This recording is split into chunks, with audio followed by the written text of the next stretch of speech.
شروع اللہ کے نام سے جو نہایت مہربان اور رحم کرنے والا ہے۔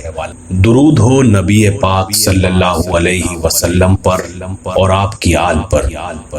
سن 6 ہجری میں حضور اقدس صلی اللہ علیہ وسلم عمرے کے ارادے سے مکہ تشریف لے جا رہے تھے۔ کفار مکہ کو اس کی خبر ہوئی اور وہ اس خبر کو اپنی ذلت سمجھے، اس لیے مزاحمت کی اور حدیبیہ میں آپ کو رکنا پڑا۔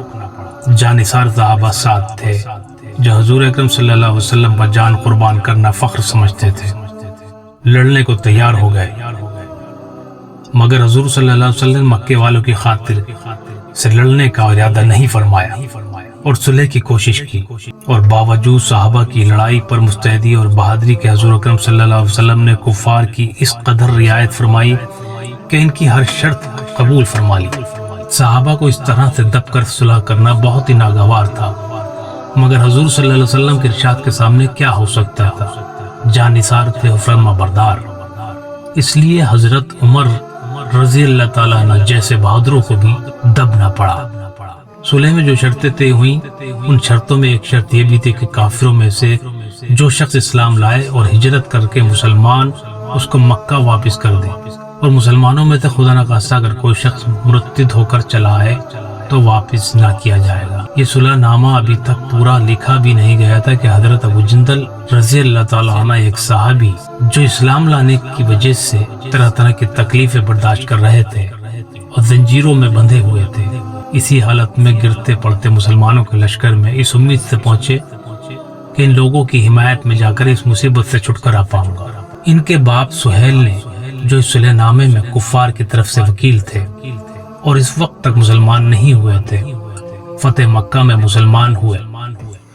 انہوں نے صاحبزادے کے تماچے مارے اور واپس لے جانے پر اصرار کیا۔ حضور اکرم صلی اللہ علیہ وسلم نے ارشاد فرمایا کہ ابھی صلح نامہ مرتب بھی نہیں ہوا، اس لیے ابھی پابندی کس بات کی؟ مگر انہوں نے اس بات پر اصرار کیا کہ حضور صلی اللہ علیہ وسلم نے ارشاد فرمایا کہ ایک آدمی مجھے مانگا ہی دے دو، مگر وہ لوگ ضد پر تھے۔ ابو جندل رضی اللہ تعالیٰ عنہ نے مسلمانوں کو پکار کر فریاد بھی کی کہ میں مسلمان ہو کر آیا اور کتنی مصیبتیں اٹھا چکا، اب واپس کہاں جا رہا ہوں؟ اس وقت مسلمانوں کے دل پر جو گزر رہی ہوگی اللہ ہی کو معلوم ہے، مگر حضور صلی اللہ علیہ وسلم کے ارشاد پر واپس ہوئے۔ حضور صلی اللہ علیہ وسلم نے تسلی فرمائی اور صبر کرنے کی تلقین دی اور فرمایا کہ ان قریب حق تعالیٰ شانہ تمہارے لیے کوئی راستہ نکالیں گے۔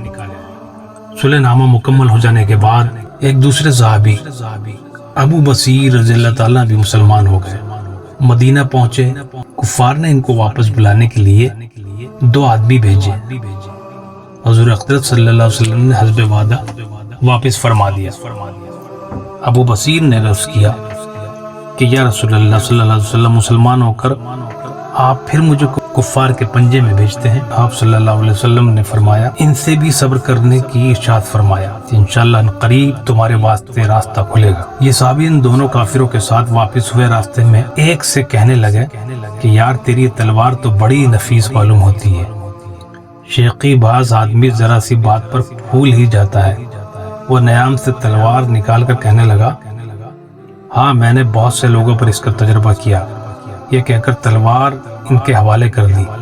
انہوں نے اسی پر اس کا تجربہ کیا اور دوسرا تاتی یہ دیکھ کر کہ ایک تو نمٹا دیا، اب میرا نمبر ہے، بھاگ گیا۔ مدینہ آیا اور حضور اکرم صلی اللہ علیہ وسلم کی خدمت میں حاضر ہو کر عرض کیا کہ میرا ساتھی مر چکا ہے، اب میرا نمبر ہے۔ اس کے بعد ابو بصیر پہنچے اور عرض کیا کہ رسول اللہ صلی اللہ علیہ وسلم آپ اپنا وعدہ پورا فرما چکے کہ مجھے واپس کر دیا، اور مجھ سے کوئی عہد ان لوگوں کا نہیں ہے جس کی ذمہ داری ہو، وہ مجھے میرے دین سے ہٹاتے ہیں، اس لیے میں نے یہ کیا۔ حضور صلی اللہ علیہ وسلم فرمایا کہ لڑائی بھڑکانے والا ہے، کاش کوئی اس کا مددگار ہوتا۔ وہ اس کلام سے سمجھ گئے کہ اب بھی اگر کوئی میری طلب میں آئے گا تو واپس کر دیا جائے گا، اس لیے وہ وہاں سے چل کر سمندر کے کنارے ایک جگہ آ پڑے۔ مکے والوں کو اس قصے کا حال معلوم ہوا تو ابو جندل رضی اللہ تعالیٰ نے بھی اس جن کا قصہ پہلے گزر چکا چھپ کر وہیں پہنچ گئے۔ اسی طرح جو شخص مسلمان ہوتا وہ ان کے ساتھ جا ملتا۔ چند روز میں یہ ایک مختصر سی جماعت ہو گئی۔ جنگل میں جہاں نہ کھانے کا کوئی انتظام، نہ وہاں کے باغات اور نہ آبادیاں، اس لیے لوگوں پر جو گزری وہ اللہ ہی کو معلوم ہے، مگر جن ظالموں کے ظلم سے پریشان ہو کر یہ لوگ بھاگتے تھے ان کا ناطقہ بند کر دیا۔ جو قافلہ ادھر کو جاتا اس سے مقابلہ کرتے اور لڑتے، حتیٰ کہ کفار مکہ نے پریشان ہو کر حضور اکرم صلی اللہ علیہ وسلم سے خدمت میں عاجزی اور منت کر کے اللہ کا اور رشتہ داری کا واسطہ دے کر آدمی بھیجا کہ اس بے سرئی جماعت کو آپ اپنے پاس بلا لیں، یہ معاہدہ میں داخل ہو جائیں اور ہمارے لیے آنے جانے کا راستہ کھلے۔ لکھا ہے کہ حضور اکرم صلی اللہ علیہ وسلم نے اجازت نامہ جب ان حضرات کے پاس پہنچا تو ابی بصیر مرض الموت میں گرفتار تھے۔ حضور اکرم صلی اللہ علیہ وسلم کا والا نامہ ہاتھ میں تھا کہ اسی حالت میں انتقال فرمایا۔